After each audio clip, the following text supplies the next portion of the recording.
तो पुराणों में मैं बताता हूँ, जो मैंने श्लोक पढ़े हैं उसमें लिखा है, जब भी किसी ऐसे भिखारी को देखो, कोई लंगड़ा जा रहा है, कोई परिवार में कलह के मारे दुखी है, तो देख के सोचना इस भिखारी ने पिछले जन्म में ना कुछ नहीं दिया था किसी को, तो इसे भिखारी बनना पड़ा। कोई लंगड़ा दिखाई दे रहा है, धर्म के लिए कभी एक कदम नहीं निकला घर से, तो भगवान ने टांग के बिना पैदा कर दिया। कभी इसने श्रेष्ठ नहीं देखा, तो भगवान ने अंधा पैदा कर दिया। कोई धनहीन क्यों बना, उसने धन का धर्म के हित में उपयोग नहीं करा। तो ये सब देख के अपने लिए विचार कर लो, आपको पता चल जाए मुझे क्या करना है क्या नहीं करना है। उनसे बचने के लिए धर्म के पथ पे चलो।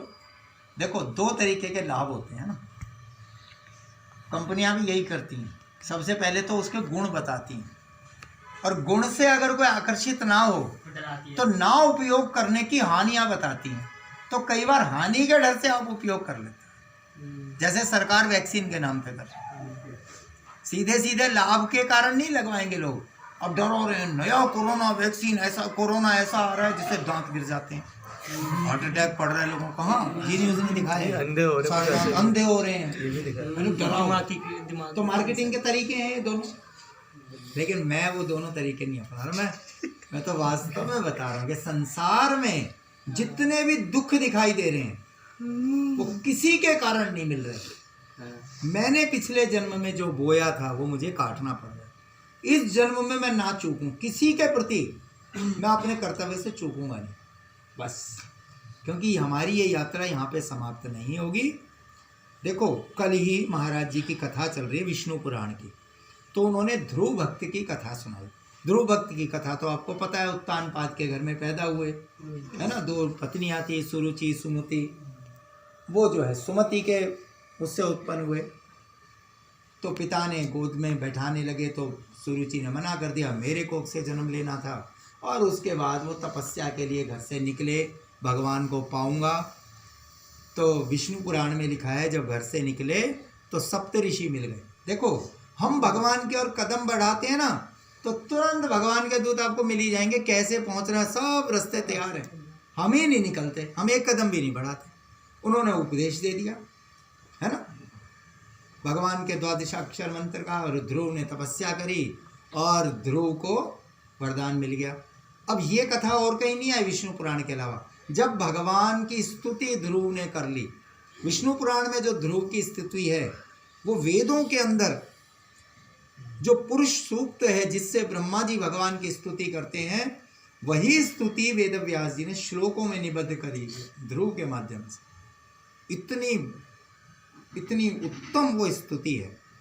तो स्तुति के बाद भगवान ने कहा ध्रुव से, इस बात को ध्यान से समझ लेना कि हे ध्रुव, पिछले जन्म में तुम एक बहुत श्रेष्ठ ब्राह्मण थे, तुमने बहुत तप किया, मेरे अनन्य भक्त थे।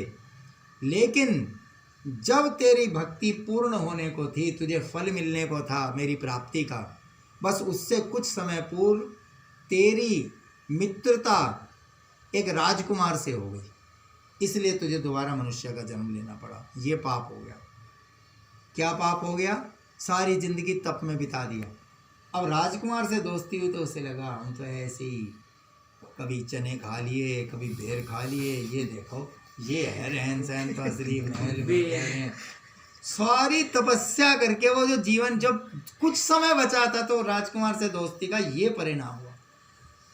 तो हम कैसी संगति कर रहे हैं वो हमारी गति तय कर देती है। ध्यान कर लो आप बात, संगति कर लो ऐसे होगी तो वो हाय हाय लगी रहेगी। इसलिए सबसे अच्छा तरीका क्या होता है अपने दुख मिटाने का? सबसे सरल तरीका बता रहा हूँ बहुत। आप घर से निकलो, गरीबों की, घायल कुत्तों, इनकी सेवा करते रहो। बस आप सेवा करने वाले बनोगे, आप अपना दुख भूल जाओगे। उनके इतने दुख हैं दुनिया में, उनके जब करोगे तो बहुत छोटे हो जाएंगे, और अपने से ज़्यादा उनको देखोगे तो फिर अपने को दुखी ही देखते रहो आप हमेशा। हाय उसके यहाँ तो इतना है, मेरे यहाँ तो कुछ है। आप मत जाओ ना उधर को, आप अपने से दूसरे वालों की सेवा करने में लग जाओ, आप बड़े संतुष्ट नजर आओ, है ना। तो ध्रुव को इसलिए जन्म लेना पड़ा। और देखो, भगवान का तप, छोटे से बालक ने तप कर लिया, भगवान को पा लिया। और जिन सप्तऋषि ने उन्हें बताया था वो सारे सप्तऋषि आज ध्रुव की परिक्रमा कर रहे हैं। गुरुजी परिक्रमा कर रहे हैं चेले की। देखो आज तक सप्तऋषि परिक्रमा करते हैं ध्रुव की। तो ये है गीता की भूमिका, हम गीता क्यों पढ़ें। अब गीता के पहले कुछ श्लोक पढ़ लेते हैं। पहले अध्याय में अर्जुन को विषाद होता है। गीता की भूमिका भी आप समझ लीजिए। देखो महाभारत का युद्ध हुआ। महाभारत में दो पक्ष हैं, कौरवों का पक्ष, पांडवों का पक्ष। पांडव जो हैं पांडु के पुत्र हैं और कौरव धृतराष्ट्र के पुत्र हैं। धृतराष्ट्र अंधे हैं, उनकी पत्नी गांधारी। अच्छा होता पति को दृष्टिहीन पति की दृष्टि बन जाती ताकि वो धर्म के पथ को देख पाता, लेकिन गांधारी ने स्वयं भी अपनी आंखें फोड़ ली, अपनी आंख पे भी पट्टी बांध ली। पति को तो दिखता नहीं, खुद जानबूझ के अंधी बन गई। अब क्या करें, ऐसे ही होता है। पांडु जो हैं उनकी मृत्यु हो गई। देवताओं से वरदान से 5 पांडवों का जन्म हुआ है। कोई आश्रय नहीं बचा। धृतराष्ट्र महादुष्ट हैं। दुर्योधन कैसा भी कुकर्म करे वो संतुष्ट। लाक्षागृह में जला दे तो भी सम्मति। द्रौपदी का वस्त्र हरण हो तो भी मौन बैठे हैं सारे के सारे। भीष्म पितामह, द्रोणाचार्य, कृपाचार्य सब मौन बैठे हैं। वरना भीष्म पितामह ललकार देते तो दुर्योधन इतने दुष्टता नहीं कर पाता, पर उन्होंने धर्म का निर्णय गलत ले लिया। हम तो हस्तिनापुर से बंधे हुए, और वो हस्तिनापुर का मतलब ये हो गया धृतराष्ट्र नहीं तो उसका बेटा दुर्योधन, चाहे वो कैसा भी। वास्तव में हस्तिनापुर के प्रति भी तो उनकी वो निरी निष्ठा, तो उसका उन्होंने दंड भी भोगा। इतने महान तपस्वी होने के बाद भी भगवान ने जब युद्ध का निर्णय हो गया, भगवान हर कदम पे पांडवों के साथ थे। अर्जुन भगवान के पास पहुंचा युद्ध में। युद्ध में भगवान कोई पक्ष में हुए नहीं थे शामिल। उनके लिए जैसा दुर्योधन था, क्योंकि अंततः तो समधी था, रिश्तेदार तो था ही, तो भगवान शुरू में किसी भी पक्ष में नहीं थे। तो जब युद्ध निश्चय हो गया, अर्जुन पहुंचे। भगवान सो रहे थे, अर्जुन जो है चरण दबाने लगे। दुर्योधन पहले से पहुंचा हुआ था। अब पहले से पहुंचा हुआ था तो अहंकारी व्यक्ति चरणों की तरफ थोड़े बैठता है, और सर के पास सिंहासन पे आसंदी लेके बैठा। अब भगवान की नींद खुली जैसे अर्जुन ने चरण दबाने शुरू करे, तो भगवान ने कहा, अरे अर्जुन कहो कैसे आए। दुर्योधन ने कहा, महाराज पहले मैं आया। उन्होंने कहा, ठीक है तुम आए हो, लेकिन मेरी दृष्टि पहले उन पर पड़ी और वो छोटा भी है, तो उसका अधिकार पहले है कि वो अपनी बात कहे। तब उसने अपनी बात कही। दुर्योधन ने भी कहा सहायता के लिए। तो भगवान ने कहा, एक तरफ मेरी 18 अक्षौहिणी 11 अक्षौहिणी सेना है, नारायणी सेना, और दूसरी ओर मैं अकेला रहूंगा, मैं कोई हथियार भी नहीं उठाऊंगा। इनमें से चुन लो क्या चुनना है, लेकिन चुनने का पहला अधिकार मैं अर्जुन को दूंगा। दुर्योधन पहले तो बिफर गया। बाद में अर्जुन ने कहा, हे प्रभु आप कैसी बात कर रहे हो, मैं आपको छोड़ के, मुझे कोई सेना की आवश्यकता नहीं। कोई सोचा नहीं, कोई चिंतन नहीं, इधर बात खत्म हुई। भगवान ने कहा मैं निहत्था रहूंगा, उसने कहा बस आप मेरे साथ रहो। यह है भक्ति, यह है प्रेम। और अर्जुन दुर्योधन खुश के कितना मूर्ख है, और वो नारायणी सेना लेकर चले। बिना नारायण के कैसी नारायणी सेना। लेकिन हम भी यही समझते रहते हैं, हमें लक्ष्मी जी चाहिए बिना विष्णु जी के, बस। तो वो लक्ष्मी बस बीमारी, शराब, मुकदमे, लड़ाई झगड़े, कलह कलेश, बिना विष्णु जी की लक्ष्मी यही करती है ना। बिना नारायण की नारायणी सेना दुर्योधन वाला हाल करती है, ये समझ लो ना इसको, सीधी सी बात। ये नारायणी सेना है सारा जगत। तो भगवान अर्जुन के सारथी बन गए। क्यों बन गए? अर्जुन के गुण क्या है ऐसे, ये तो समझ लो। साधारण नहीं है अर्जुन। दुनिया का कोई चरित्र, आप एक भी चरित्र उठा के दिखा दो जो अर्जुन के बराबरी कर सके, किसी भी दृष्टि से। तप की दृष्टि से अर्जुन ने भगवान शिव को प्रसन्न किया, तब से पाशुपत अस्त्र प्राप्त किया। ये अर्जुन की तपस्या है। अर्जुन महादयावान है, शत्रु पे भी दया करता है।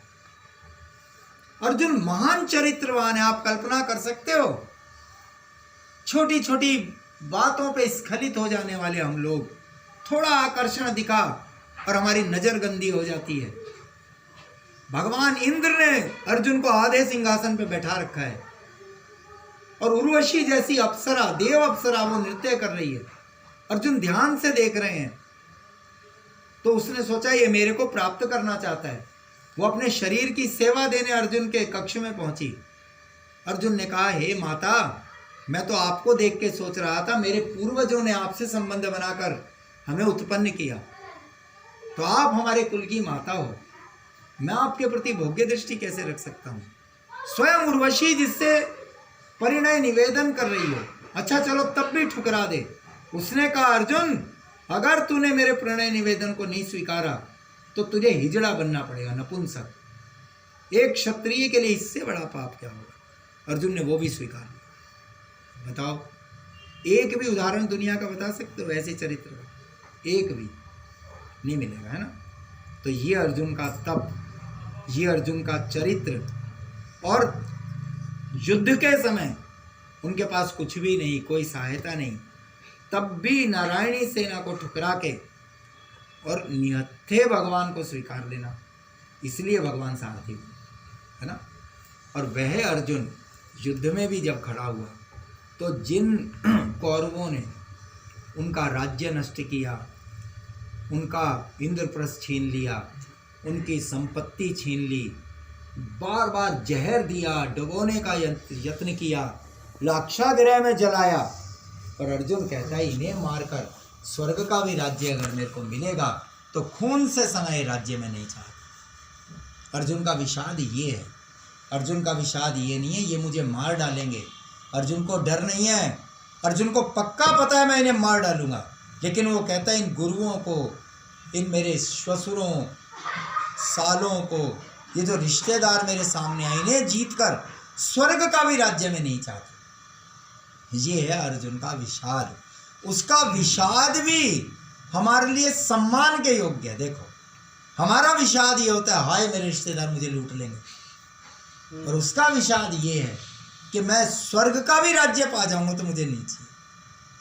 तो जिस व्यक्ति का विषाद भी अनुकरणीय हो, भगवान उसके सारथी बने, जो युधिष्ठिर के नहीं बने। युधिष्ठिर धर्मराज है, उसमें अर्जुन का ये गुण है ना। इसलिए अर्जुन के गुण हमें स्वीकारने चाहिए ना, अगर भगवान को सारथी बनाना है। तो भगवान ने सारी बातें सुन ली। पहले अध्याय में भगवान ने कुछ भी नहीं कहा, और जब दूसरे अध्याय में भी अर्जुन ने यही शोक प्रकट किया तो भगवान ने हंसते हुए अर्जुन से कहा। आइए वो जो कुछ श्लोक हैं वो हम दोहरा लेते हैं, क्योंकि गीता का आधार वही श्लोक है। एक बात तो भगवान की वाणी हम लोग दोहरा लें, ठीक है। श्री भगवान उवाच, श्री भगवान उवाच, अशोच्यानन्वशोचस्त्वम्, अशोच्यानन्वशोचस्त्वम्, प्रज्ञावादांश्च भाषसे, प्रज्ञावादांश्च भाषसे, गतासु न गतासूंश्च, गतासु न गतासूंश्च, नानुशोचन्ति पंडिताः, नानुशोचन्ति पंडिताः, न त्वेवाहं जातु नासम्, न त्वेवाहं जातु नासम्, न त्वं नेमे जनाधिपाः, न त्वं नेमे जनाधिपाः, न चैव न भविष्यामः, न चैव न भविष्यामः, सर्वे वयमतः परम्, सर्वे वयमतः परम्, देहिनोऽस्मिन् यथा देहे, देहिनोऽस्मिन् यथा देहे, कौमारं यौनं जरा,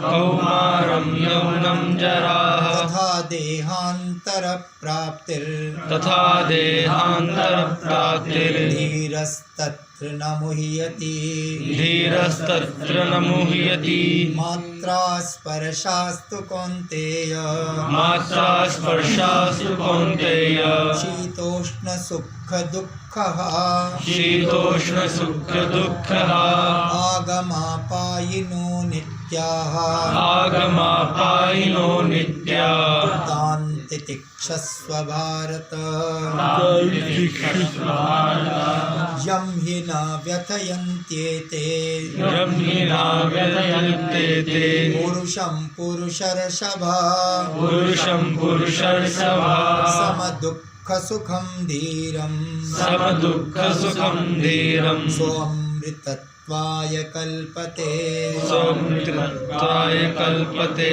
नासतो विद्यते भावो नासतो विद्यते भायो नाभावो विद्यते सतः नाभावो विद्यते सतः उभयोरपि दृष्टोऽन्तः उभयोरपि दृष्टोऽन्तः त्वन्योस्तत्त्वदर्शिभिः अन्योदर्शनरश्मिः अविनाशी तु तद्विद्धि अविनाशी तद्विद्धि येन सर्वमिदं ततं येन सर्वमिदं ततं विनाशमव्ययस्यास्य विनाशमयस्य न कश्चित् कर्तुमर्हति न कश्चित् कर्तुमर्हति अन्तवन्त इमे देहा अन्तमन्तरिणे देहा नित्यस्योक्ताः शरीरिणः नित्यसुता शरीरिणः अनाशिनो अप्रमेयस्य अनाशिनो अप्रमेयस्य तस्माद्युध्यस्व भारत तस्माद्युध्यस्व भारत यतीन्नं वेत्ति हन्तारम् येनं वेत्ति हन्तारम् यश्चैनं मन्यते हतम् यश्चैनं मन्यते हतम् उभौ तौ न विजानीतो उभौ तौ न विजानीतो नायं हन्ति न हन्यते। नायं हन्ति न हन्यते। देखो ये बिल्कुल प्रमुख श्लोक हैं जो प्रारंभ में भगवान ने कहे और सारी गीता बस इन्हीं श्लोकों का विस्तार है। क्या कहा भगवान ने? अर्जुन को भगवान कहते हैं, हे अर्जुन, तू जो शोक ना करने योग्य लोग हैं उनके लिए तू शोक कर रहा है कि मर जाएंगे, मारे जाएंगे, और बात पंडितों जैसी कर रहे हैं, मुझे स्वर्ग भी नहीं चाहिए, मुझे ये भी नहीं चाहिए, मैं भिक्षा मांग लूँगा। क्योंकि पंडित लोग जिनके प्राण चले गए हैं उनके लिए और जिनके प्राण नहीं गए हैं उनके लिए पंडित लोग कभी शोक नहीं करते। अशोच्यानन्व शोचस्त्वम प्रज्ञावादांश भाषसे। तू उनके लिए शोक कर रहा है जो शोक के योग्य नहीं है और बात पंडितों जैसी कर रहा है। अब भगवान बात बताते हैं क्यों पंडित क्यों सोचते हैं। नत्वैव हम जातुनासम, कोई समय ऐसा नहीं है जब तू नहीं था या मैं नहीं था या ये जो राजा लोग हैं ये नहीं थे, और ऐसा भी नहीं है आगे कोई ऐसा समय आएगा जो तू कह रहा है ना मर जाएंगे, मैं मर जाऊंगा या ये मर जाएंगे, तो ऐसा कभी कोई समय नहीं आने वाला कि ये सब नहीं रहेंगे।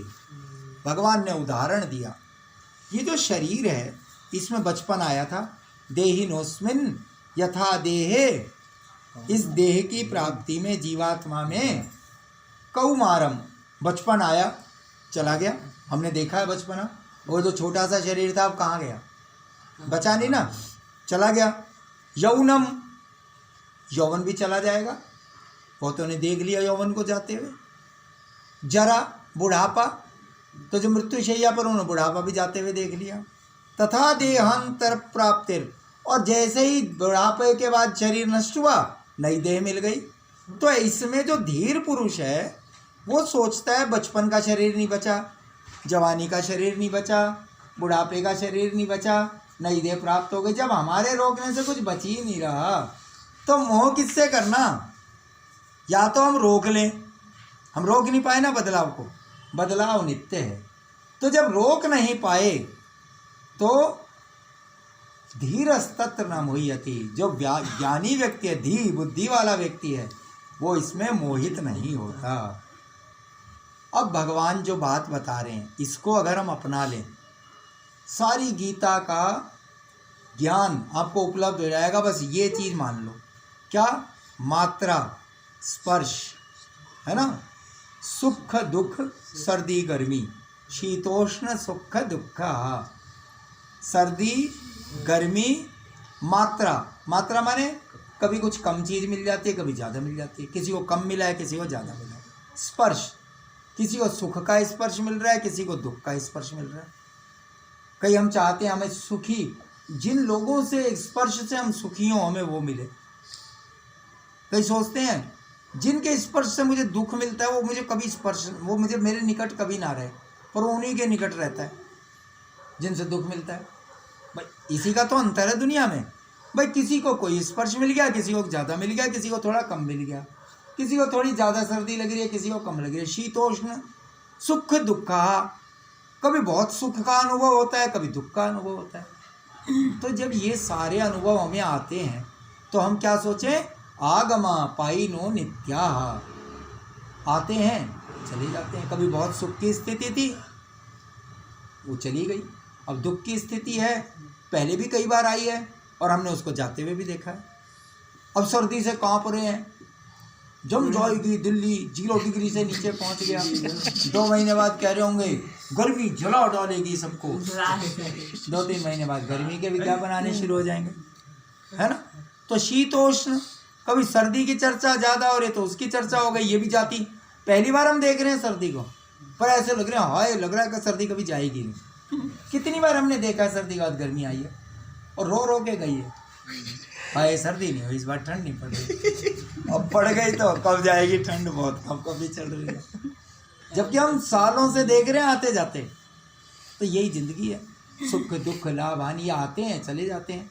आगमा पाइनो नित्या, ये अनित्य है। भगवान कहते हैं इसलिए तूने सहन कर, इसको समझ लो। भगवान क्या कह रहे हैं, भाग जाओ नहीं, भगवान क्या कह रहे हैं, सहन कर। किसको, दुख को, सर्दी को, सुख को भी। दिक्कत क्या होती है, दुख में तो बहुत लोग कहेंगे सहन कर, लेकिन आप कहो मेरी तनख्वाह राजी 60,000 हो गई, मैं कहूँगा बेटा सहन करो इसे, भूलो मत। नहीं, दुख में तो बहुत लोग कहते हैं। कभी आपको सुख में किसी ने कहा कि इसको सहन कर, राज्य में सहन कर। जैसे मोदी जी को सहन नहीं हो रही ना गद्दी, रोज भाषण देने आ जाते हैं, उन्हें वो सहन नहीं कर पा रहे। हाँ, सुख सहन नहीं कर पाता व्यक्ति, दुख तो फिर भी कर लेगा, सुख में भूल जाता है, वो गड़बड़ हो जाती है। भगवान कह रहे हैं दोनों को सहन कर, बस सुख को भी वैसे ही सहन करिए मान के जैसे दुख आया था, ऐसे ही है, बस इससे ज़्यादा इसकी औकात नहीं। दोनों में सम रहना ये इसका आधार बन जाता है। यही श्लोक, केवल एक श्लोक आप समझ लो, आप गीता को समझ लो, इसको केवल समझ लो, इसमें कोई बारीक बात तो नहीं है। दुख सुख स्पर्श मात्रा सर्दी गर्मी, इनको सहन कर, अभी इसमें कौन सी मुश्किल बात है। बस ये गीता का आधार है, इन्हें सहन करने लग जाओ, आप अर्जुन बन जाओगे, बड़ा सरल है। भगवान कहते हैं इससे अगले श्लोक में कि हे पुरुषों में श्रेष्ठ अर्जुन, सुख दुख को समान समझने वाले जिस बुद्धिमान पुरुष को ये इंद्रिय और विषयों के संयोग व्याकुल नहीं करते, वही मोक्ष के लिए अधिकारी होता है।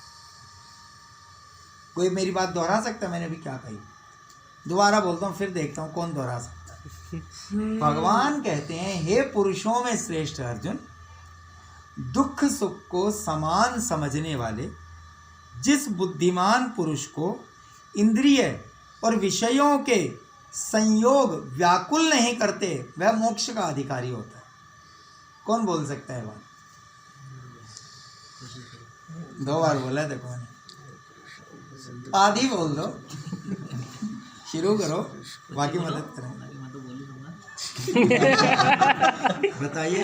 अच्छा चलो, एक पुरुषों में श्रेष्ठ अर्जुन, जो मनुष्य सुख दुख को समान समझकर विषय और इंद्रियों, सुख दुख को समान समझता है और सब परिस्थितियों में परिस्थिति बोला नहीं बात। जो सुख दुख को समान समझता है वही मोक्ष का अधिकारी होता है। नहीं, वो अधिकारी विषय और इंद्रियों में, इंद्रिय और विषयों से के संयोग से में व्याकुल नहीं होता। ये जो इंद्रिय और विषयों का संयोग है, इसका क्या मतलब?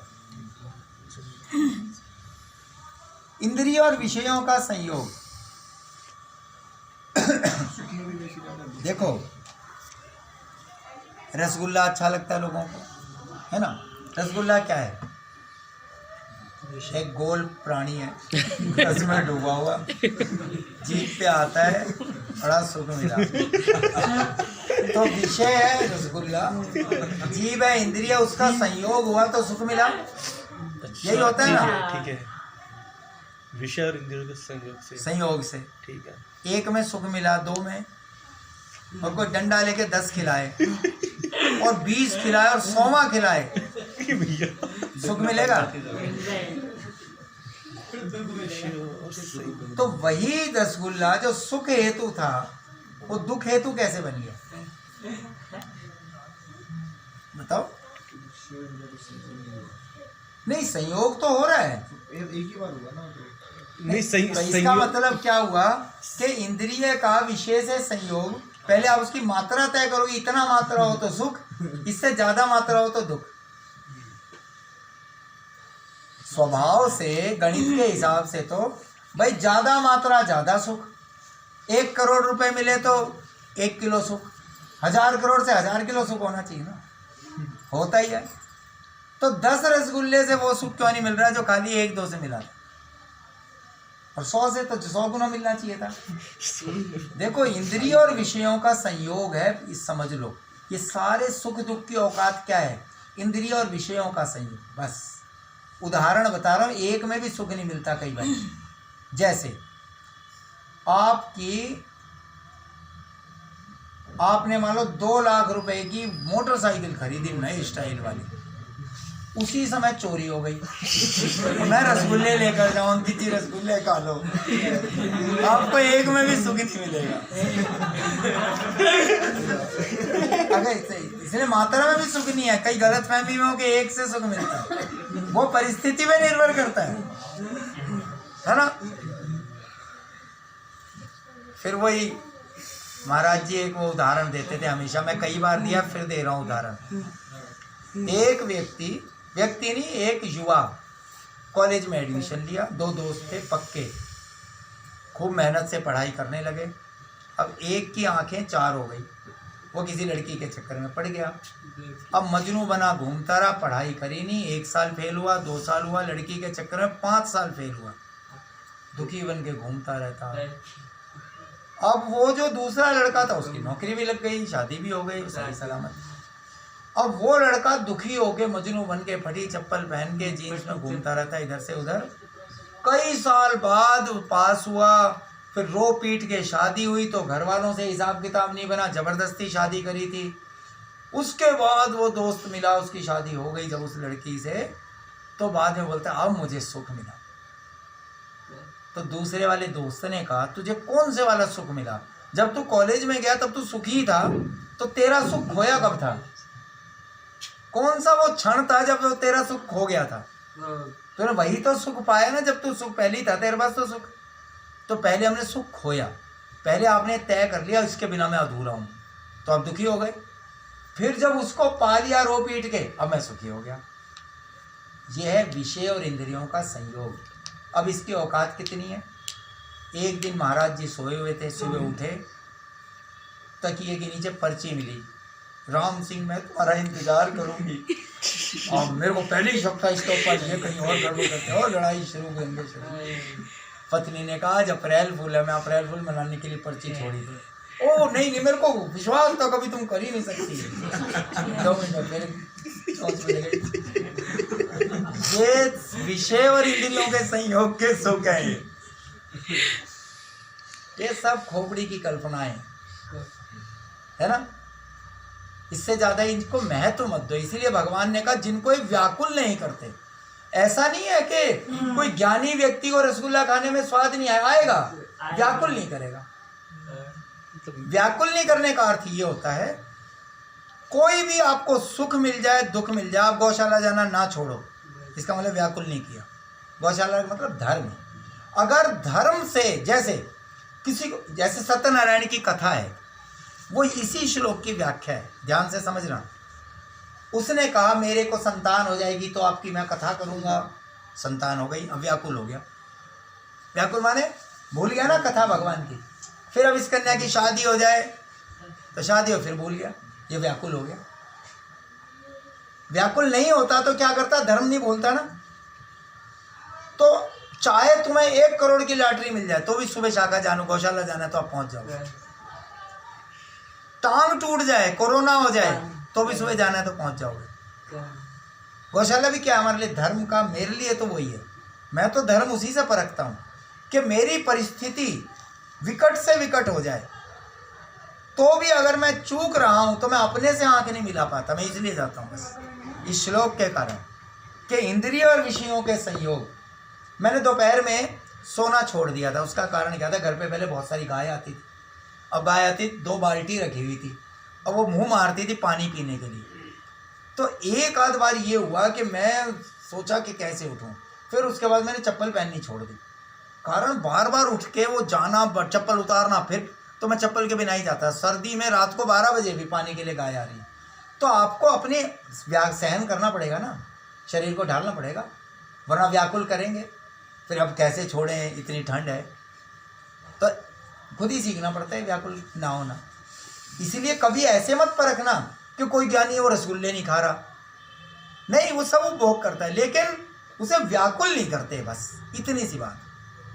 हमारा धर्म इसमें ना चूके, खूब कमाओ, सब करो, सब रिश्ते नाते निभाओ, लेकिन धर्म के लिए अगर वो व्याकुल कर रहे हैं तो समझ लेना हम मोक्ष के अधिकारी नहीं। बस अब आप कहोगे मोक्ष चाहिए किसको, हमें तो चॉकलेट चाहिए। मार्केट में मोक्ष मांग कौन रहा है, चाहिए किसको? वास्तव में सबको मोक्ष ही चाहिए। देखो ये जो आनंद है ना, सुख क्या होता है, सुख किसको बोलते हैं? आप बड़े से बड़े सुख की कल्पना कर लो दिमाग में, आप एक सबने कल्पना करके सुख की, वो जो सुख होता है वो इंद्रिय और विषय के संयोग में 1 सेकंड के 1000वें हिस्से के लिए मिलता है, बस केवल मात्र, बस उससे ज़्यादा सुख नहीं होता। और मोक्ष वाला 24 घंटे उस सुख को भोगता है। इसलिए ऐसे समझ लो आप इसको, पागल नहीं है वो मोक्ष के लिए जो प्रयत्न करते हैं।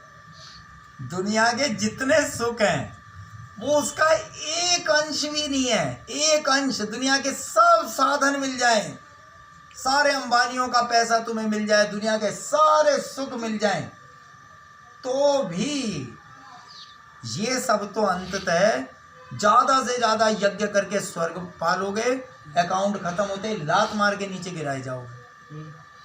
हाँ, यही औकात होती है इन सब। लेकिन जो मोक्ष का अधिकारी हो गया, सदा दिवाली संत के 8 प्रहर आनंद, वो सदैव उस सुख को भोगता है बिना साधन के, है ना। देखो जैसे तुम्हें रसगुल्ले में सुख मिल रहा है, रसगुल्ला छीन लो तो सुख छीन गया। मोदी जी को सत्ता में सुख मिल रहा है, सत्ता से गिरा दो सुख गया। भाषण में सुख मिल रहा है, माइक छीन लो, वो तो वैसे मर गया। उनसे भाषण, उनका पेट भूल जाएगा, मुझे लगता है भाषण ना दे। भाई जिसे जिस चीज में सुख मिल रहा है वो साधन हटा लो तो मर जाएंगे, नहीं मर जाएंगे। लेकिन जिसको बिना विषयों के, गीता में इसको बोला है, जो आत्मा में आत्मा में सुख ढूंढ लेता है, वह मोक्ष का अधिकारी। चलो, तो गीता जो है वो हमें नित्य हर कदम पे मदद करती है उस चीज़ के लिए जिसके लिए हम लगे हुए हैं। आप नौकरी कर रहे हो तो सुख के लिए कर रहे हो, पढ़ाई कर रहे हो तो सुख पाने के लिए कर रहे हो, परिवार आपको चाहिए तो सुख के लिए चाहिए, स्वास्थ्य चाहिए तो सुख के लिए चाहिए, हर चीज़ सुख के लिए कर रहे हैं ना। गीता सुख को पाने के लिए, तब आप पहली बार जानोगे सुख क्या है। जब बिना विषयों का सुख आपने जान लिया तब आप पहली बार समझ पाओगे सुख क्या है। अभी तक तो हम गुलाम हैं, हम सुखी नहीं हैं। भगवान बुद्ध जा रहे थे, एक गाय भागी जा रही थी, है ना, एक आदमी पीछे पीछे भाग रहा था। तो भगवान ने शिष्य से पूछा कि ये गाय आदमी की है कि आदमी गाय का है? तब उन्होंने कहा गाय उस आदमी की है। तो उन्होंने कहा अगर आदमी की गाय होती तो गाय आदमी के पीछे भाग रही होती ना, आदमी गाय के पीछे भाग रही। हम सब ऐसे ही हैं। हम दुनिया हमारी कहाँ हुई है कभी भी, हम ही भाग रहे हैं पीछे पीछे। आप छोड़ के देखो, आ जाए पीछे तो कोई नहीं बैठा आपके पीछे आने। अब एक बार छोड़ के देख लो। और रीतम्बरा जी सुनाती है ना, वो गुरुजी के पास जाता था वो। अब शादी हो गई, अब गुरुजी समय नहीं मिलता। उसने अब बहुत चाहता, हाँ वो मुझे, मेरे लिए तो मर जाएगी अगर मैं नहीं पहुँचूंगा महाराज जी, मुझे जाना है, बस मैं बाद 15 मिनट बैठ पाऊँगा, वो मेरे लिए भूखी बैठी होगी। उसने कहा अच्छा देख, ये ज़्यादा फंस मत दुनिया में, मैं तेरे को एक बूटी देता हूँ, इसे खा लियो तो थोड़ी देर के लिए मर जाएगा। अब पत्नी ने खीर बना रखी थी खूब। अब वो घर गया, उसने कहा भाई मेरे को जरा पानी पी लेता हूँ। उसने पानी के साथ बूटी ले ली। अब वो तो मर गया, सांस एकदम ऐसा हो गया पत्थर जैसा। आ जाएगी अभी मैं रोऊंगी, दुनिया आ जाएगी, खा नहीं पाऊंगी। उसने 2 घंटे में मैंने सारे खीर खाई।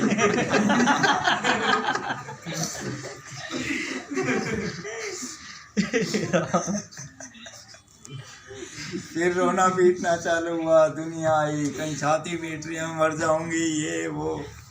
और सुबह तक होते होते जो है उसका शरीर सही होता उठ गया। पत्नी बड़ी रोई थी। तब उसने कहा जब खीर लपालप खाइया तब ना आई रुलाइया। बस वो गुरुजी के पास ही चला गया, फिर लौटा ही नहीं। अर्थ ये है संसार, हम ही गाय के हैं, गाय हमारी नहीं है। समझ में आ गई ये बात? तो अर्थ क्या है? मालिक बनकर जिए। इसका अर्थ ये नहीं है किसी के प्रेम पे शक करो, बिल्कुल मत करो। कोई किसी से प्रेम कर ही नहीं सकता, सैद्धांतिक रूप से नहीं कर सकता, कर ही नहीं सकते भाई। उसका कारण बता रहा हूं, देखो जितने भी धर्म हैं, 2 चीजें अंतिम मैं बात बता रहा हूं, क्योंकि गीता का उपदेश तो बड़ा कठिन है। सबसे पहली बात तो ये ब्राह्मण होना, शूद्र होना, क्षत्रिय होना, ये शरीर के उपकरण है, मेरे नहीं है। पुरुष होना, स्त्री होना, बूढ़ा होना, जवान होना, बच्चा होना, ये शरीर के नाम है, मेरे नहीं है भाई। इसलिए जितने धर्म हैं वो शरीर के होते हैं, आत्मा का कोई धर्म नहीं होता। इतनी सी बात समझ में आ जाए, सारे झगड़े खत्म हो जाएंगे। और धर्म कोई एक लिखी हुई पंक्ति नहीं है। आप इस समय बैठे हो तो एक शिष्य के नाते सुन रहे हो, घर जाओगे बच्चे के सामने होगे तो एक पिता हुआ, माँ के सामने होगे तो पुत्र हो। आप कितने आपके रूप हैं, वो सारे रूप आपके हैं, आपके माने शरीर के हैं। ये याद रखना बस कि मेरा इनमें से कोई धर्म नहीं है। कभी गलतफहमी में मत रहो इसको, ये एक तो दिमाग से निकाल दो। तब क्या होगा? विषय और इंद्रियों के होने वाले संयोग व्याकुल नहीं करेंगे। क्यों नहीं करेंगे? मैं इंद्रिय हुई नहीं, ये तो मुझे कुछ समय के लिए मिला है। ये शरीर क्यों मिला है? कि मैं जो पिछले बोकर आया था ना, वो काटने के लिए मिले हैं। जैसे बीमार हुआ मैं, भाई मैं सच बताऊं, मैं 4 दिन दवाई नहीं लेता, भोग लेने चाहिए ना भाई। दंड तो भोगने पड़ेंगे, पाप हमने किए तो बीमारी के रूप में आ गए, तो थोड़ा तो भोग लो, कम हो जाए तो अच्छी बात है। तुरंत जो है पैरासीटामोल ले लो भाई, ले लो, फिर फूट हो गया बुखार, वो नहीं जाने वाला। हम जो बोकर हैं, काटना तो पड़ेगा हमें। तो कोशिश करो कि धीरे धीरे सहन करना शुरू करो। बस ये शरीर इसीलिए मिला है। कठिन परिस्थिति आ रही है तो समझ लो भगवान ने बड़ा प्रेम किया है आपको।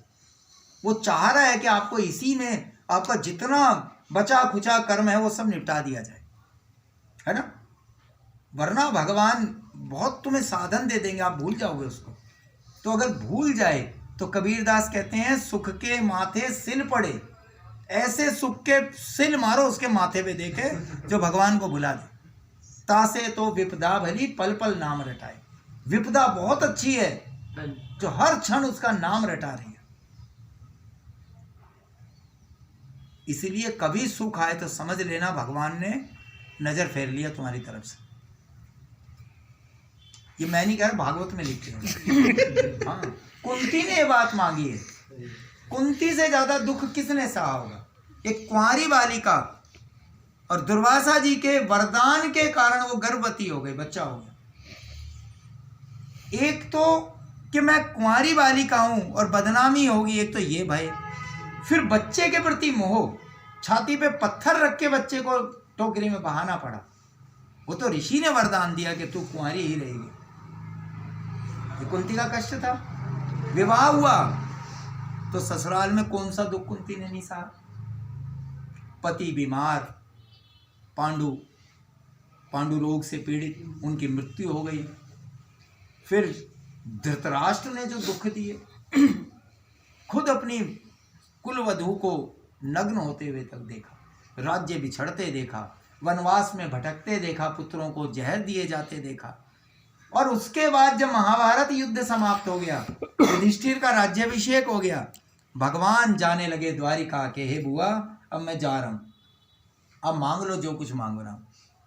तब उन्होंने कहा, हे केशव, ये भागवत का श्लोक है, आप मुझे दुख दे दो दुनिया के सारे। भगवान ने कहा, कौन सा दुख है आपको जो नहीं मिला, और फिर क्यों दुख मांग रहे हो? तब उन्होंने कहा, जब तक हमारे साथ दुख थे आप हमारे साथ थे, अब जैसे ही सुख आया आप छोड़ के जा रहे हो, तो मेरे को ये सुख नहीं चाहिए, है ना। तो सोच की बात है केवल। बात ये तो शरीर का संयोग है ना, ये तो छूटना ही है। हम लाख पकड़ लो आप, शरीर छूटेगा। तो गीता हमें सिखाती है शरीर में रहते हुए कैसे मालिक बनकर जिए। मैं शरीर नहीं हूँ। सबसे पहले अपनी परिभाषा सही कर लो, इसके बाद पढ़ाई शुरू होगी। तो हमारी परिभाषा ही गलत है ना। हम जो नहीं है वह मानकर सारी जिंदगी बिता देते हैं, और बाद में आप तो धुएं में उड़ रहे होगे ना जब चिता जल रही होगी। हाय मेरा ये शरीर, इतना पाउडर लगाया था, इतनी लिपस्टिक लगाई थी, जला दिया मूर्खों ने। अब जब मैं था ही नहीं भाई, वो हमारा थोड़ा ही था। जिसको मैं समझ के जीते रहे वो तो हम चलते हुए देख रहे होंगे ऊपर चलते हुए। हाँ, यही सच्चाई है। केश जले, क्या है वो, हाथ जले जू लाकड़ी, केस जले जू घास। हड्डियां ऐसी जलेंगी, लकड़ियां जल रही हैं, और केश ऐसे जलेंगे जैसे घास लगाई हुई होगी। यही हश्र होने वाला है शरीर। बचे तो पाली, नहीं बचे तो क्या जलेंगे। तो पहली बात अपनी परिभाषा सही करनी। दूसरी बात, इंद्रिय और विषय के संयोग से जो सुख दुख होते हैं उसको जाग कर देख लो एक बारी। बस जाग कर देख लेंगे तो मोह कम हो जाएगा। हटेगा नहीं, मोह तो रहेगा, लेकिन बस उसमें जाग जाओ। अब जाग के भोग लेंगे ना एक बारी, तो धीरे धीरे धीरे धीरे आप देखोगे उसके प्रति जो बहुत ज़्यादा व्यग्रता थी वो कम होनी शुरू हो जाएगी धीरे धीरे। फिर जिसके प्रति भी ज़्यादा लगाव है, वरना क्या होगा, मान लो हम ये नहीं करते, ऐसा नहीं करते, तो आप जरा सोच के देखो, जिसके जितने ज़्यादा लगाव हैं उसको उतना ज़्यादा दुख सहन करना पड़ेगा, क्योंकि अंततः दुनिया छूटनी है। और जब छूटनी है तो किस किस के लिए दुखी होगे? मेरा मेरा मेरा, ये जो जोड़ रखे हैं ना सारी की सारी चीज़ें, ये आपको दुखी रखेंगी। तो पहले समेट लो, बस मैं भगवान का हूँ, केवल भगवान मेरे हैं, इसमें एक को भी शामिल मत करो। उसको छोड़ के, ऐसा नहीं है। कोई भी मेरा नहीं है, मैं भगवान के अलावा किसी का भी नहीं हूं। ये पक्का ठान लो, यही गीता का सार है। बस ये शरीर के गुण धर्म है, निभाते रहो, वरना क्या होता है, बहुत मोह रहता है। तो शायद स्कंद पुराण में कथा थी, पिता का बेटे में बड़ा मोह था, अब मृत्यु के समय भी बेटे से बिछड़ना पड़ रहा है, यही दुख। तो मर के उसी घर में वो बैल पैदा हो गया। अब बेटा रोज बैल को कोड़े मार मार के उसको लादने के लिए ले जाता, खेत जोतता, वो आंसू बहा के बताने की कोशिश करता, मैं तेरा पिता हूं, तेरे मोह के कारण बैल बन के घर में आया हूं। तो हमारे आसपास कितने ही जीव हैं ऐसे जो हमारे मोह के कारण आए, वो वापस आना पड़ा। तो हमारा मोह रहेगा तो ये ऐसे भटकते रहेंगे। ये जो कुत्ते बिल्ली जो तुम्हें दिखाई देते हैं, हम ऐसे थोड़ी सेवा करते रहते हैं सब जीवों की, पता नहीं कौन हमारे लिए, हाँ आप सबकी सेवा करो, वो हमारे मोह के कारण हमारे पास आए हैं। आप उन्हें सुख दो, बंधन मत दो, देना ही चाहिए, क्योंकि हमें भी बन के आना पड़ेगा भाई, कभी ना कभी अगर मोह रह गया तो। मरते दम तक एक इतना सा भी मोह रह गया। महाराज जी ने कथा सुनाई थी वृंदावन के संत की। वो संत ने घोषणा कर रखी थी, जब मैं मरूंगा तो घंटियां बजेंगी सब मंदिरों की, आकाश से भी घंटियों की आवाज आएगी। अब वो संत जो है उनकी देह बहुत जर्जर हो गई, मृत्यु का समय आ गया, सारे शिष्य इकट्ठे।